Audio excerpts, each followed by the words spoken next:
Today, we're going to learn about electric current. To begin, let's talk about charge carriers. A charge carrier is a free, which means a mobile and unbound, particle carrying electric charge. Different materials will have different types of charge carriers. For example, in semiconductors, electrons in holes act as charge carriers. Now, what is a hole? A hole is just the space left by a negative charge as it moves from one location to another location. The space that's left by that negative charge acts actually like a positive charge, even though there's nothing there. So we call that a hole. In ionic solutions, the charge carriers are dissolved cations and anions. For example, if we look at a saltwater solution, the sodium ions are positively charged. They're the cations. Cations are positively charged ions. And the chlorine atoms are negatively charged. So they are anions, which is a negatively charged ions. And in metals, which is the material we'll deal with mostly in this class, the charge carriers are free electrons that are bound to the solid, but not to any particular atom. So the free electrons are able to move from atom to atom freely in a metal while remaining within the metal.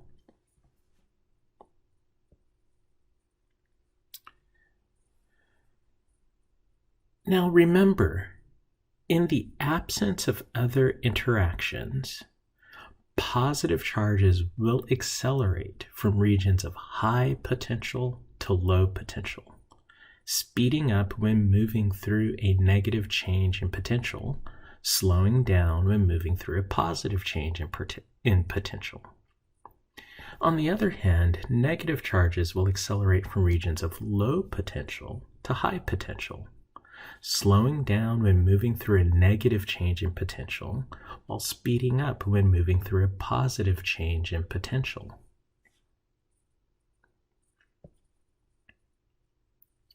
With this said, since a difference in electric potential can cause charge to move in a material, the rules of the game that we've learned are now different.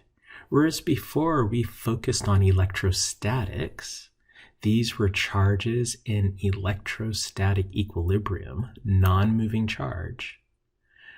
Once we establish a potential difference, we have to deal with electrodynamics, the movement of charge. And the rules are different between electrostatics and electrodynamics. So for example, when a conductor is in electrostatic equilibrium, its electric field is zero everywhere on its surface and inside the conductor. The potential inside and on the surface of the conductor everywhere is constant. And the net charge lies in equilibrium on the outside surface of the conductor only. Whereas if a conductor is maintained at a particular difference in potential, the electric field is now constant everywhere inside the conductor. Whereas in electrostatics, the electric field was zero inside a conductor. If there is a potential difference maintained in the conductor, the electric field is now constant inside, which means the potential inside that conductor varies. It's going to vary from high potential to lower potential. And also the charge can now move throughout the volume of the conductor. So these differences between electrostatics and electrodynamics we have to be aware of because we have to apply the appropriate principles.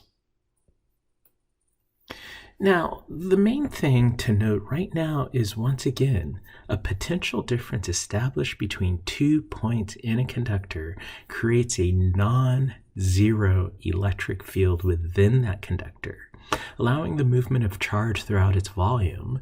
If it's negative charge carriers, those negative charge carriers will move from low electric potential to higher electric potential.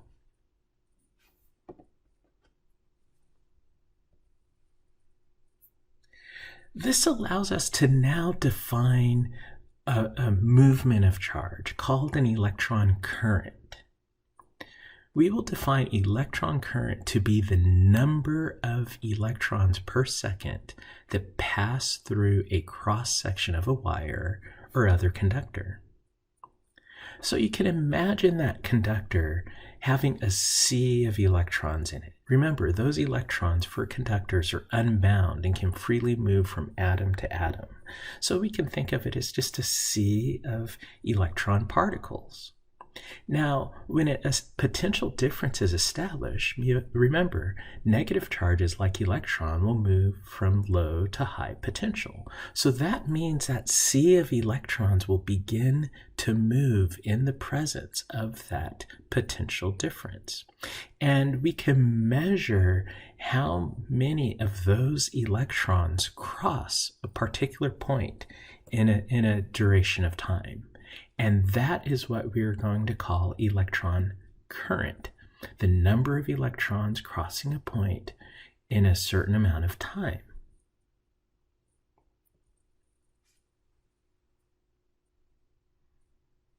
The charge carriers in a metal undergo random thermal motions, but there is no net motion.